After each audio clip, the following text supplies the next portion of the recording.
Hey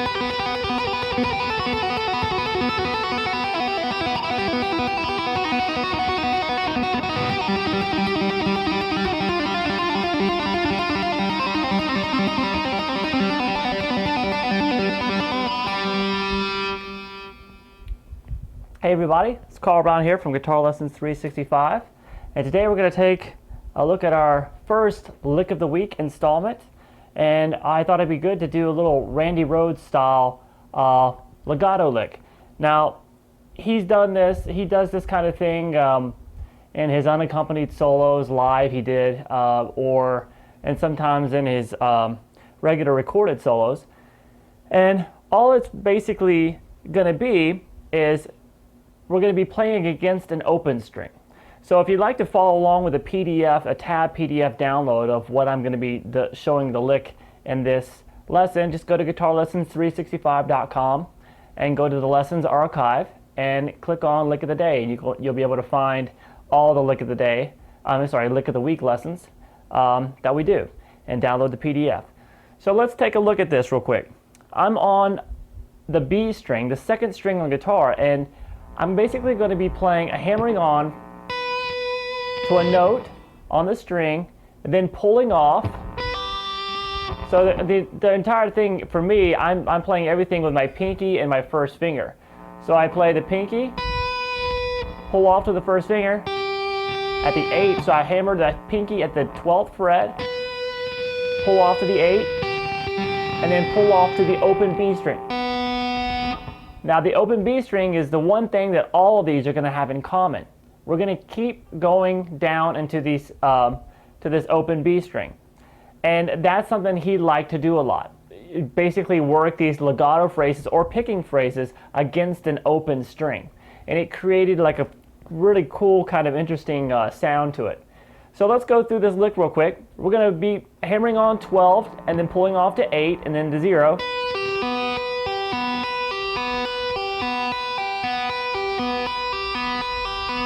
All right, I did that 8 times.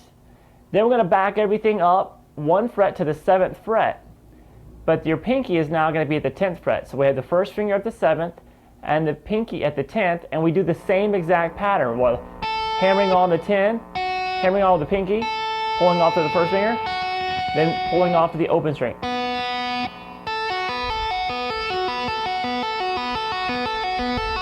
We do that 8 times.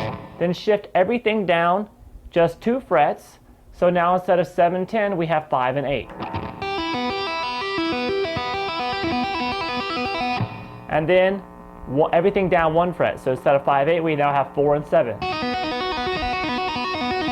All right, so we have some legatos going there. Now how do we keep this quiet? Well, even though, I'm showing the right hand camera here, even though there's no picking, you still have a job to do here. What you do is you can cradle this string that you're playing on by surrounding it. I'll tell you what I'm doing. I'm taking the tip of my second finger and I'm resting it against the first string on the guitar, because you know that's when we're doing those pull-offs, it's real easy to bump into that string. So I'm using the tip of my second finger to mute that, and then I'm taking my pick and just laying it onto the third string, which is the string directly over the second string. So I'm surrounding that second string with like a little tunnel there so it can ring out, but I'm muting the string underneath it with my middle finger, and then the string above it with my pick, and then the rest of the low strings I'm just muting with the base of my thumb muscle here into my palm. Okay, so that way I can keep all the strings quiet and I can do whatever I want. You can just do whatever you want on the string, and none of the other strings are going to ring. So what he did with this technique a lot, after we get it all the way through,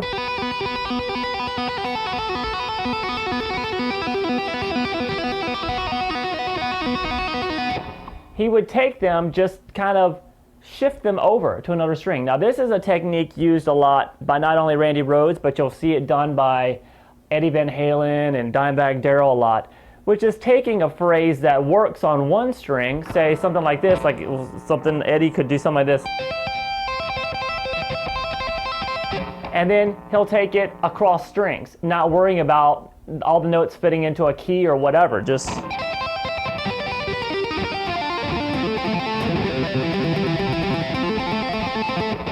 that kind of thing. It makes the sound more unpredictable by doing that, and it keeps everything kind of interesting. And he's not really worried about a key. It's a cool shape, and he'll just drag it across the strings. So we can do the same thing with this little lick we have here. I'll just take it from the second string, and when I'm finished with it, I'll take it over to the third, and then you can take it down to the fourth. You can take it across all strings. Tell you what, I will start on the first string, and then I'll make my way across. So we're going to do it on the first string.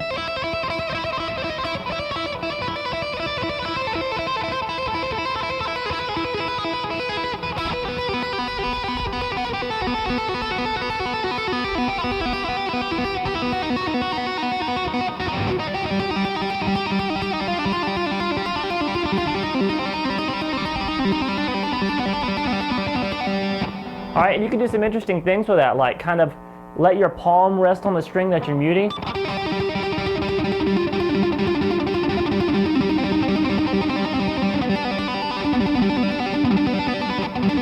What I did there is I just left that pinky muscle there just kind of barely touch the string that I'm doing the pull-offs on, and it almost makes it sound like everything's being palm muted and picked.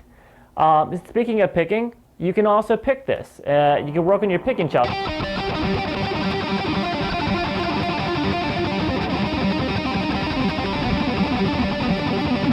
You can take this lick and do it a couple of times legato, then pick it. And that's a great synchronization exercise, like something like this.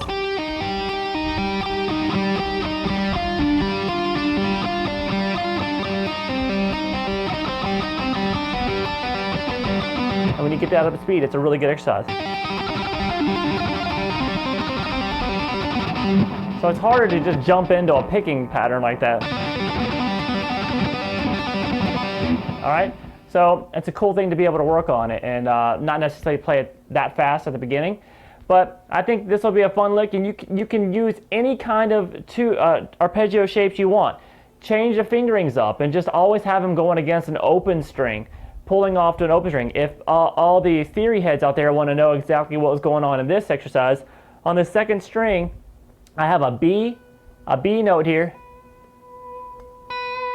and then a G, and then an open B again. So what that is actually, it's just a G and a B, but what it actually was implying was an E minor triad. We just didn't have the E in it. And then we have a natural, F sharp, and a B, and the next one. Now what that is that's a B7 arpeggio with the third removed. So obviously it was a seventh chord, you can't play all three notes. Then we go down to a straight E minor because we have G, E, and B. So that's a straight E minor. And then here we have F sharp, D sharp, and B, and that's a straight B major arpeggio. So we have E minor, B7, E minor, B major. Okay? And as you move that along, everything just obviously shifts kind of as you go along, and that'll change as you change the different strings. All right? So have fun with this one. Let me know what you think and what other kind of licks of the week style you would like to see, and I'll talk to you guys soon. Bye-bye.